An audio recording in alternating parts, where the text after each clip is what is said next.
Sejam todos bem-vindos a mais um podcast da nossa querida e amada Escola Sabatina Viva. Que bom que você está aqui conosco, fazendo parte dessa história, buscando se enriquecer espiritualmente, buscando Deus através da sua palavra. E olha, eu vou te falar para você, através do estudo deste trimestre, que está sendo maravilhoso, o Evangelho de Marcos, nós temos aprendido muitas coisas que dá para a gente colocar em prática na nossa vida. Se você não tem ainda a lição desse trimestre, por favor, vai lá, filho de Deus. Baixe o aplicativo Escola Sabatina, você tem a lição de graça para você. Você pode escolher o idioma que você quer estudar. E dentro da plataforma você pode também estar acompanhando o nosso podcast. E se você, filho de Deus, nós estamos aqui entrando já no mês de julho. Se você ainda não deu aquela moralzinha pra gente, vai lá no YouTube, @PaulistaLeste, tá vendo o GC aqui embaixo no cantinho aqui? Vai lá, clica no sininho e comece a se inscrever no nosso canal.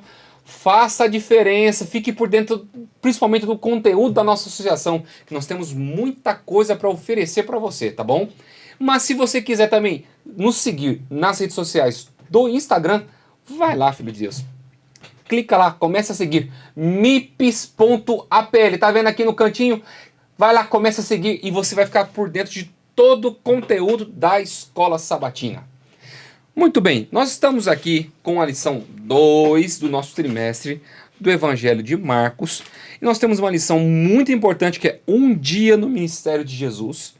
E eu trouxe aqui algumas pessoas maravilhosas para poder falar um pouquinho sobre isso. Nós temos o pastor Lucas Alves, diretamente do distrito do Parque Paulistano. Muito obrigado, pastor. Que Deus te abençoe. Mande um abraço para a tua galera lá do Parque Paulistano e para quem você quiser da sua família também. Eu que agradeço a oportunidade de estar aqui para juntos estudarmos a lição da Escola Sabatina. Aproveito para cumprimentar os irmãos do Parque Paulistano e das demais igrejas em que eu tenho oportunidade de pastorear, que juntos possamos crescer na graça e no conhecimento da palavra de Deus. Amém. E temos o pastor Gilson Silva, diretamente do distrito de Conjunto José Bonifácio. Muito obrigado, pastor. Nosso nordestino, pernambucano, né, pastor? Pernambucano. Está aqui para fazer a diferença e fazer história aqui na Associação Paulista Leste. Muito obrigado, pastor. Manda um abraço para o teu povo. Obrigado, pastor Leonardo. É um prazer estar aqui. Um abraço carinhoso para meus irmãos aí do Conjunto José Bonifácio. Há pouco tempo cheguei, então quero aproveitar e mandar um abraço também lá para Recife, né? Meus irmãos, meus amigos, meus parentes. Um abraço para minha esposa e minhas filhas em especial também.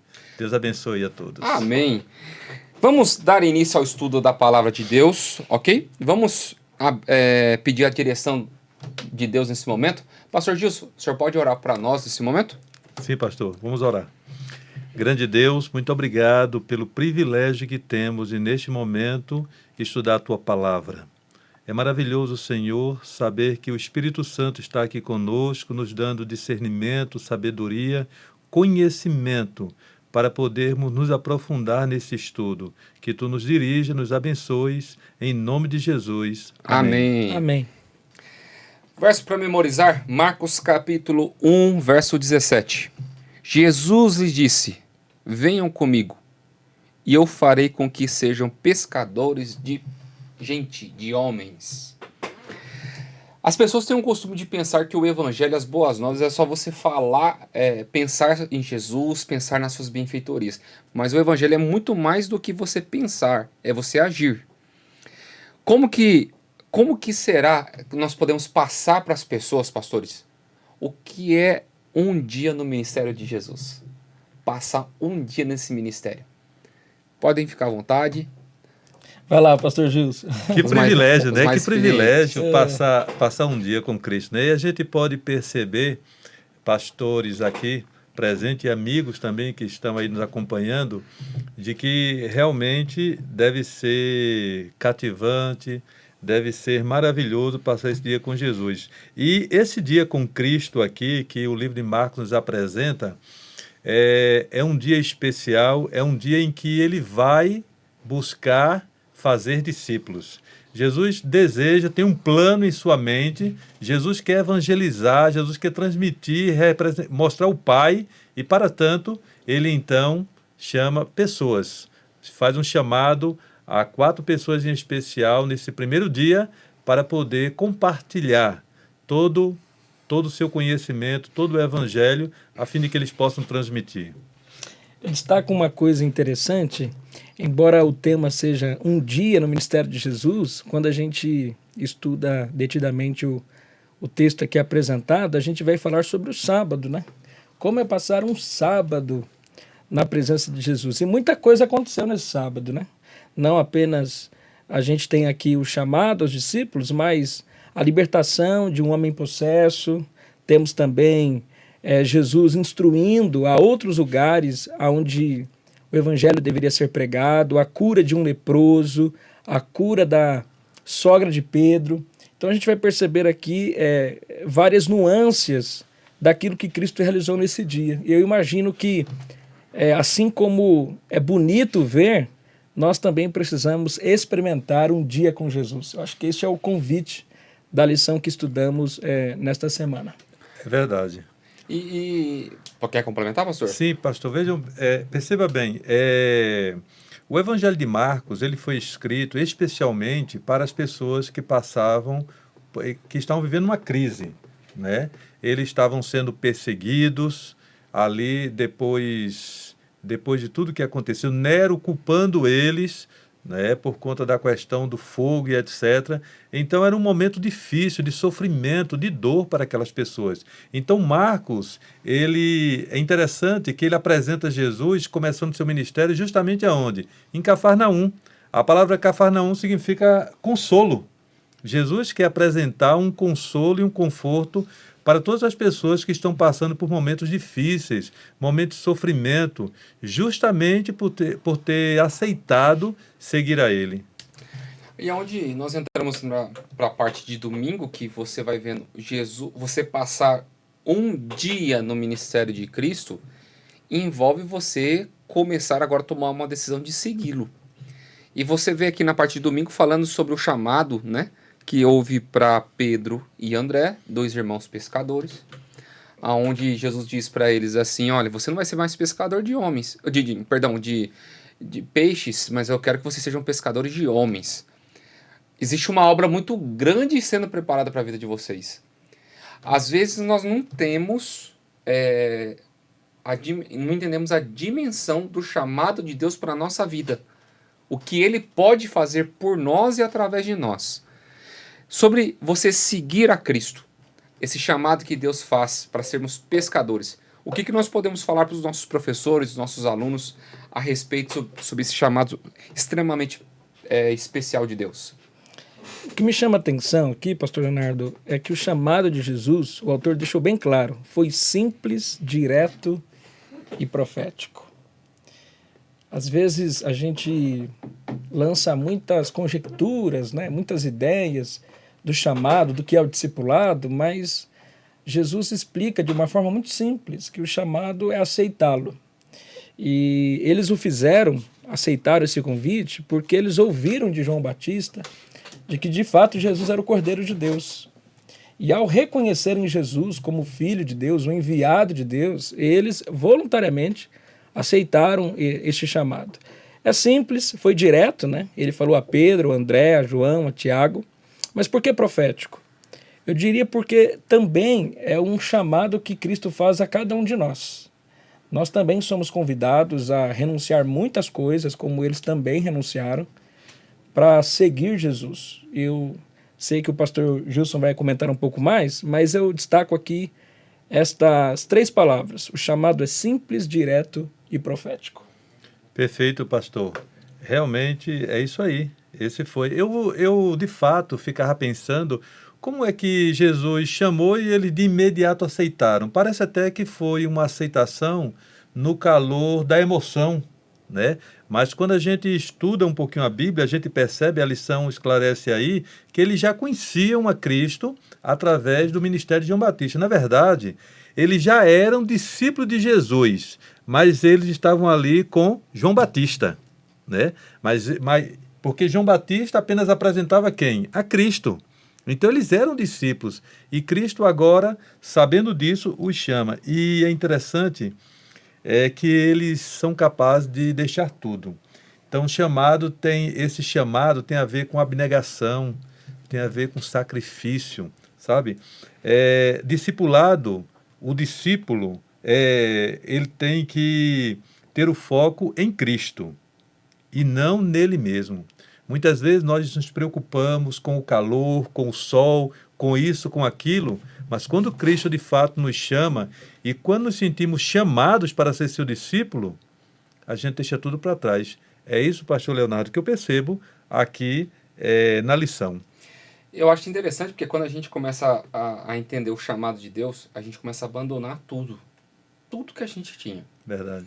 Provavelmente você podia ter uma profissão, pastor Gilson. Antes o Lucas devia ter uma outra profissão. Antes de eu ser pastor, eu fui jogador de vôlei profissional durante 6 anos. Eu tive que abandonar tudo para poder fazer aquilo que Deus havia convocado no meu coração. Porque o chamado é uma convocação. E quando a gente entende isso, a gente começa a não somente participar do ministério, entender o que é seguir Jesus, mas nós começamos a entender que passar momentos da presença do Senhor são momentos inesquecíveis. Como a parte de segunda-feira que fala sobre o culto inesquecível, Jesus estava ensinando e de repente chega um endemoniado na história. E aquele endemoniado fala assim, eu sei quem é você é o santo de Deus. E Jesus o repreende, expulsa, e as pessoas ficam ali todas atônitas e maravilhadas. É muito simples a ordem de Cristo. Mas ali, Jesus ele queria mostrar algo em especial que eu vejo que as pessoas não precisavam só saber sobre Jesus. Porque saber sobre Cristo, acho não todos, mas a maioria das pessoas do mundo sabem quem é Jesus. Mas vivem com Jesus, passam tempo com Jesus. Eu acho que essa é a grande diferença. E como que a gente pode falar sobre esse culto inesquecível que a lição vem trazendo? Existem muitas formas de olhar para um culto como um culto inesquecível, né? Talvez a pregação sendo encorajadora, marcante, né? Uhum. Às vezes o louvor vibrante. Então, às vezes a gente vai à igreja e o culto acaba se tornando um marco na vida da gente. Mas por que este culto aqui foi inesquecível? Porque houve uma manifestação do mal, de um demônio. E certamente isso trouxe espanto àqueles que estavam ali participando. O autor ele diz algo interessante, ele diz assim, naturalmente, em um ambiente de culto, esperamos coisas e pessoas santas, não coisas profanas e impuras. Isso é verdade. E aí, diante daquele cenário onde Jesus se depara com um demônio, né? Uma pessoa possessa, o que mais me chama a atenção não é apenas a ordem que ele dá, onde Satanás cai em retirada, né? Mas ele reconhece a santidade de Jesus. Né? Ele diz assim, tu és santo. E aqui, mais uma vez, Jesus revela o grande conflito em que nós estamos inseridos, infelizmente, vidas que são assoladas pelo mal, mas o poder que ele tem para libertar as pessoas e até o próprio inimigo em reconhecer a santidade, né, a divindade de Jesus. Então são coisas assim que me chamaram a atenção. Perfeitamente, pastor Lucas. E eu percebo também, sabe, pastor Lucas e pastor Leonardo, que Marcos, ele apresenta aqui a autoridade que Jesus tem. Jesus falou com autoridade com o mal naquele momento. Ele disse, cale-se, e ele teve que calar-se, entendeu? Faça silêncio, ele teve que fazer. E eu fico maravilhado, e eu quero dizer para você que está em casa também, assistindo, nos acompanhando, que essa autoridade foi dada aos discípulos também de Jesus. Esse é o objetivo de Marcos ao narrar essa história aqui. Deus nos deu esse poder, não para brincarmos, não para ser estrelas, mas para poder também, no momento certo, poder agir e ajudar as pessoas que estão nas garras do inimigo. E aonde nós começamos a analisar o contexto de terça-feira, que é mais do ministério de Cristo, agora inclui o sábado. Existem muitas pessoas que defendem que por Jesus ter curado no sábado, ele aboliu o sábado, que não há mais necessidade da restrição do dia de guarda. E Jesus ele começa a dar agora um novo complemento para a questão da guarda do sábado. Não é restrição, mas ele abre a oportunidade de você viver o sábado na sua plenitude. Você vê ali Pedro passando por aquela dificuldade da sogra, que é ressuscitada, não, que é curada, e de repente você vê a questão das pessoas que começam a ir na porta da casa de Pedro ali para serem curadas, porque não sabem se Jesus estaria ali no outro dia. Como que fazer mais o bem no sábado? Essa visão que Jesus mostra para nós é importante para nós ensinar para os nossos alunos, para os nossos professores. Bom, Bem, vai lá, pastor. não, fica à vontade, pastor, por favor. Duas coisas me chamam aqui a atenção, né? Em relação à cura da sogra de Pedro, a gente vai perceber que não era qualquer enfermidade, ela corria risco de vida. Só que quando ela recebe a cura, e o sábado tem um valor nesse sentido, Jesus queria restaurar o significado, né? E o propósito do sábado. Perfeito. Mas quando ela é curada, imediatamente ela se levanta e serve as pessoas. Serviu Jesus e aqueles que com ele estavam. E isso transmite a nós uma lição poderosa, uma lição incrível. Qual é? Quando Deus nos salva, ele nos salva para o serviço. Assim ele fez o chamado a Pedro e aos seus amigos, André e os demais, né? Vocês serão pescadores de homens. E agora, com o exemplo da sogra de Pedro. Então, esse é o ponto que me chamou a atenção, né? Ela foi curada e imediatamente ela passou a servir. E o outro ponto aqui é que eles chegaram após o sábado. A multidão, quando eles foram até a presença de Jesus, eles foram após o sábado. E o autor ele transmite aqui o conceito de que talvez as pessoas tinham a ideia de que o sábado não era um dia para isso, para cura, para que as pessoas fossem aliviadas em relação aos seus sofrimentos. Então, um ponto que nos chama a atenção é que o sábado, de fato, tem esse propósito. Mas, infelizmente, devido à religiosidade daquele tempo, eles pensavam que não, que o sábado não tinha esse significado, né? Esse intuito. É verdade. Isso era transmitido, né, pelos líderes daquela época. Mas algo também me chama muita atenção aqui, é porque é o seguinte, perceba que Jesus, ele cura lá o endemoniado e ele vai à casa de Pedro. E na casa de Pedro encontra a sua sogra desenganada. Alguns comentaristas chegam a dizer que ela estava moribunda, que ia morrer, né? E Jesus recupera a sua saúde, uma pessoa que estava desenganada.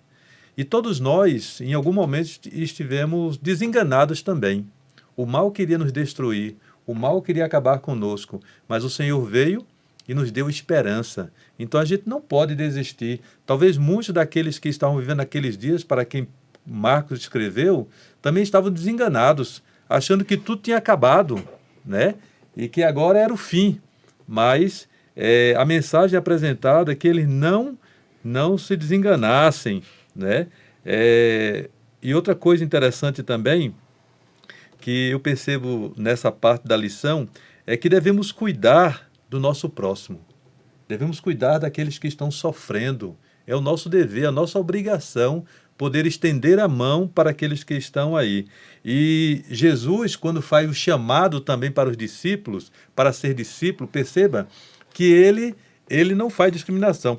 Primeiro, ele curou um homem, um endemoniado. E agora ele cura uma mulher, né? E os dois passam agora a poder proclamar também a sua mensagem. Então, para o Senhor, tanto os homens quanto as mulheres são importantes para o discipulado de Cristo aqui nesta terra. E é onde que nós entramos na parte de quarta-feira, que eu acho maravilhosa, que é o segredo do ministério de Jesus, né? Gente, basicamente ele fala a respeito sobre o tempo que Jesus passava orando, né? E a pergunta lá no rodapé da lição que me chamou a atenção, assim, se o próprio Jesus precisou dedicar tanto tempo de oração, o que eu posso dizer de mim? O que eu vou falar de nós? Às vezes as pessoas querem orar só quando a miséria acontece. Você está com dor de cabeça, você quer tomar um remédio. Se não passar, você vai no médico. Daí do médico você vai fazer exame. Daí quando o médico vem, diz para você que você tem uma doença, aí você vai e lembra de Deus. Não era mais fácil? Lá no começo, começar a pedir a direção de Deus, pedir a bênção do Senhor, Verdade. o cuidado. Então, às vezes, nós deixamos sempre o projeto da oração como algo secundário. terciário ou por último mesmo, né? Uhum. Por que a oração era o segredo de Jesus no seu ministério? Duas coisas aqui podem ser destacadas na lição de quarta-feira. A primeira coisa é que Jesus ele tinha este hábito da oração, e a oração era um processo em andamento, estava em contínua oração, contínua comunhão com o Pai. E a gente vai perceber isso, tanto no Evangelho de Marcos quanto nos demais evangelhos. E a gente aprende aqui que, de fato, como Ellen White diz, a oração é a respiração da alma. Faz parte da vida do cristão orar. E nada mais é também a oração do que unir o fraco ao forte. Então eu reconheço a minha fraqueza, a minha fragilidade, e eu oro porque eu também reconheço que existe um Deus poderoso que pode atender a minha prece. Mas um outro ponto que eu destaco aqui também é que ela precisa ser dinâmica, né? Não pode ter um padrão. E às vezes quando ela apresenta uma oração desta forma, não, embora eu acho que até seja interessante a gente ter tempo para orar, né? Dedicar um tempo. Mas ele destaca aqui um ponto que ela não pode ser rígida ou fixa.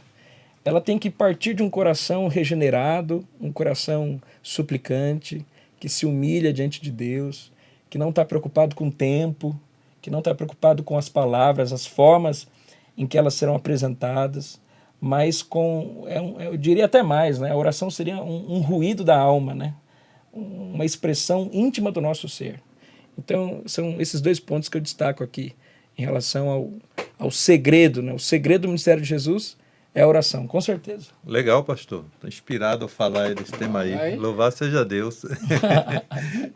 Foi poético também.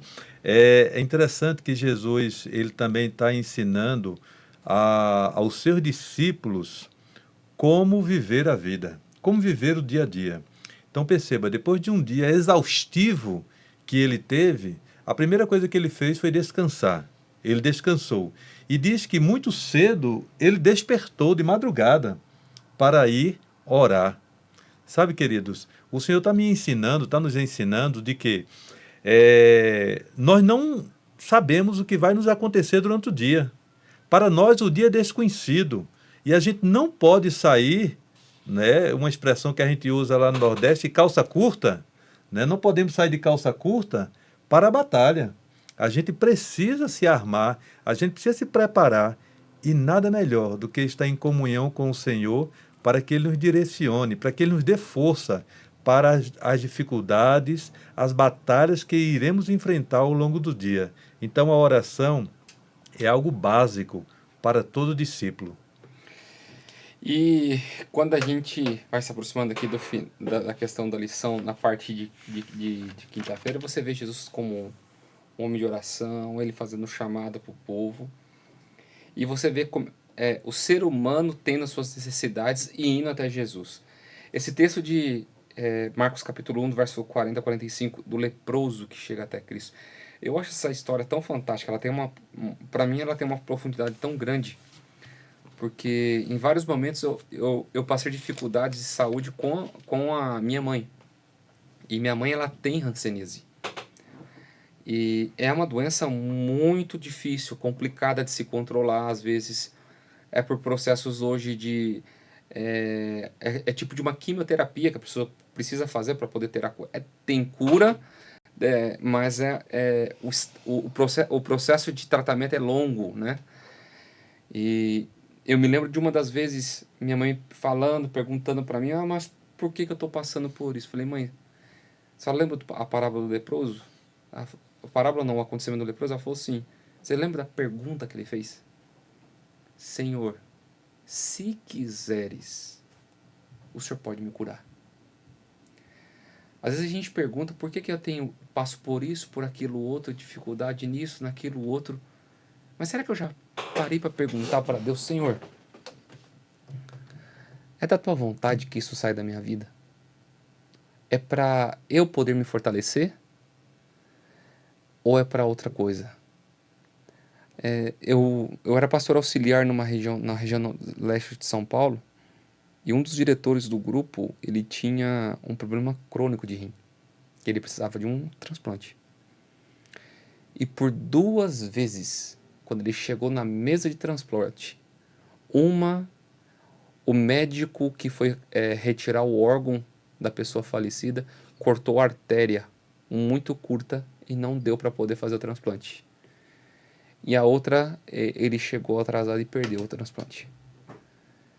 Ele ficou olhando para cima, por que Deus não me cura? Eu falei, mas será que se você for curado, você estaria buscando Deus como você tem buscado? Jesus, ele olha para rapaz, quando ele cura aquele leproso, ele faz uma pergunta. Não faz uma pergunta, ele pede, né? Não conta a ninguém. Parecia que quando Jesus falava assim, não conta, vai lá, aluga um carro de som e passa na cidade falando para todo mundo isso, por favor. Por que as pessoas tinham esse tipo de reação, esse aspecto de guardar um segredo como a lição coloca? O que a gente pode aplicar hoje para as pessoas? De forma direta, prática, né? Às vezes a gente, na boa intenção, atrapalha a pregação, né? A gente percebe aqui, muitas coisas são bonitas aqui neste relato, né? Jesus atendendo a súplica humilde de um leproso isolado, né, que vivia longe das pessoas, sem contato com as pessoas. A gente percebe também a fé desse suplicante. A gente também vai ver que quando Jesus aceita, né, ele diz assim, olha, eu quero, e cheio de compaixão, né? E eu destaco, antes de falar da forma prática, o amor, como Jesus tratava os marginalizados, né? Aqueles que estavam realmente em uma situação deplorável, como era o caso do leproso. Então isso nos chama a atenção. O toque, né? Era por meio do toque que a doença era contaminada, né? Contagiada, melhor dizendo. Então ele toca, ele dá a cura, e imediatamente isso acontece. Algo interessante no livro de Marcos, porque essa palavra imediatamente vai se repetir ao longo do texto. Mas quando Jesus diz assim, olha, não conte a ninguém, na minha perspectiva, Jesus estava dizendo assim, olha, eu não quero ser conhecido apenas, né, por aliviar o sofrimento. E a gente está dizendo do Império Romano, onde as pessoas esperavam a libertação desse jugo. Esperavam um Messias triunfalista. Né? Havia um jugo político, eles queriam a libertação, eles queriam um rei, né, humano. E Jesus está dizendo, bom, mas não é esse momento, né? O momento não é que as pessoas me olhem dessa perspectiva.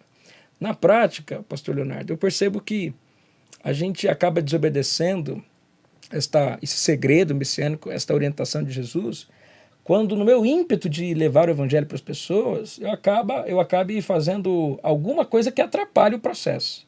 Às vezes, querendo jogar toda a verdade de uma vez nas pessoas, né? Então, pastor, eu vou contar tudo, já que a pessoa está aberta, eu vou abrir o coração.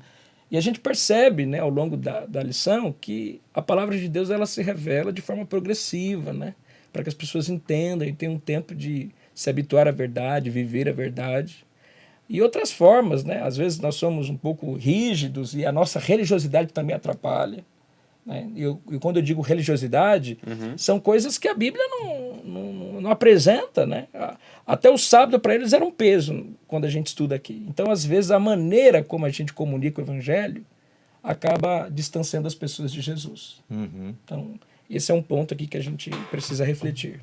É verdade. Eu, uma vez, fui dar um estudo bíblico e a pessoa disse, pastor, eu quero que você me diga uma coisa. Na época eu não era pastor. Gilson, me diga uma coisa. Quem é a besta? No primeiro estudo bíblico, a pessoa queria saber quem é a besta. Que número é esse? 666. Né? Então, você tem que ter sabedoria, tem que ter tato como discípulo para apresentar Jesus primeiro para as pessoas. Né? Esse é o objetivo. Eu creio que esse silêncio podemos aplicar também dessa forma. Né? Primeiro apresente Jesus. O texto diz aqui no verso 41, aproximou-se dele um leproso, rogando-lhe de joelhos, se queres, pode purificar-me.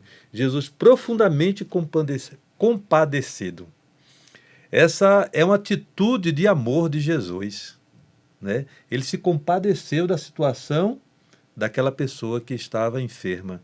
Será que nós também estamos nos compadecendo daqueles que estão ao nosso redor? Há tantas pessoas que estão hoje, eu percebo, sequiosas da verdade. mas muitas vezes eu prefiro, como discípulo, estar dormindo, né? Assistir minhas séries, né? Colocar tudo que é passageiro em dia, do que auxiliar aquela pessoa que está padecendo. Jesus, ele trabalhou exaustivamente, porque ele viu a necessidade da humanidade. E essa necessidade não mudou, continua igual. E nós, como discípulos, devemos ter a mesma compaixão que Jesus teve em auxiliar essas pessoas, com muito tato e com muito amor. E diante de tudo isso, que nem nós estudamos sobre a questão do leproso, chamado de Jesus, quem são talvez os leprosos contemporâneos de hoje nas nossas igrejas? Que precisariam às vezes da nossa atenção, do nosso carinho, da nossa compaixão, para a gente poder levar um Jesus verdadeiro e um Messias salvífico para eles. Quem são poderiam ser esses leprosos hoje, pastores? Eu diria, pastor Leonardo, que todos aqueles que estão isolados do Evangelho.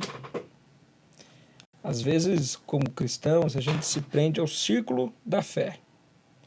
E a gente se esquece de que existem muitas pessoas que não convivem com a gente e que o Evangelho precisa chegar lá, né?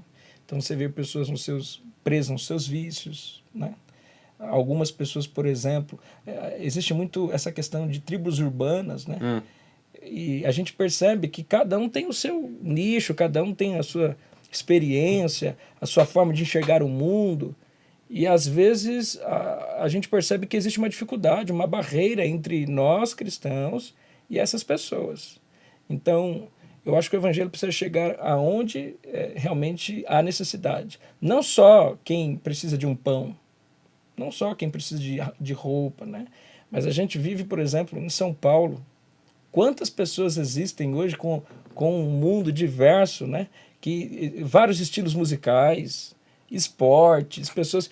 Eu imagino que este grupo de pessoas hoje, que está aí dia a dia, é só você ir para o metrô. Hoje eu vim para cá de metrô. Então, é só você ir de metrô e você vai ver. Existem muitas pessoas vivendo no seu mundo do celular, conversando umas com as outras, deprimidas. Então, não é só os doentes. A lepra na Bíblia representa o pecado. Então, todos aqueles que estão isolados da gente, eu acho que o Evangelho precisa chegar até lá. Então, essa é a nossa missão, né? Pregar o Evangelho para essas pessoas também. Eu concordo plenamente. É isso mesmo. São as pessoas que estão carentes dessa palavra, carentes dessa verdade, né? E nós, muitas vezes, não queremos estender o nosso tempo, nossos talentos, para poder auxiliar essas pessoas. E elas estão sofrendo, pedindo apenas que alguém as toque, que alguém chegue perto, que alguém abra a palavra, que alguém dê um conselho, que alguém faça uma visita. Apenas isto, talvez essas pessoas precisam. Então é o nosso dever, nossa missão. Por favor, pastor Lucas, pastor Gilson, dê uma mensagem final para os nossos amigos que estão nos assistindo, os professores, os alunos, sobre o que fala o coração de vocês, a lição dessa semana, para nós terminarmos o nosso podcast dessa semana. Ok, muita coisa poderia ser mencionada aqui, né? A gente falou de chamado, de sábado, de oração, de cura, de libertação. Mas o meu apelo a você é que você passe, não um dia com Jesus, mas uma vida. Uma vida. Esse dia foi marcante. Olha quantas coisas boas aconteceram porque Jesus estava presente. Olha quanta coisa boa pode acontecer na sua vida se Jesus estiver presente em seu viver, em sua existência. Então, este é o convite que eu faço, que Jesus esteja no centro da sua vida. Amém. É importante a gente entender e perceber ao longo aqui dessa lição que muitas pessoas iam diante de Jesus, iam apenas em busca de cura, de milagres. Será que nós não estamos nessa mesma realidade, buscando apenas isto também? O Senhor não quer apenas oferecer milagres, curas para nós. Ele quer, na verdade, oferecer uma transformação de vida. Ele veio para fazer a diferença na vida daquelas pessoas E Ele quer fazer a diferença também na minha vida, na tua vida, que está nos assistindo também. Muito bem, queridos. Chegamos ao fim de mais uma Escola Sabatina. Quero te agradecer aos pastores, pastor Lucas, pastor Gilson. Muito obrigado. Prazer. Que Deus continue iluminando o ministério de vocês. Amém. Que vocês possam continuar sendo uma inspiração para muitas pessoas para se decidirem aos pés de Jesus. Amém. Amém. Vamos terminar com uma oração?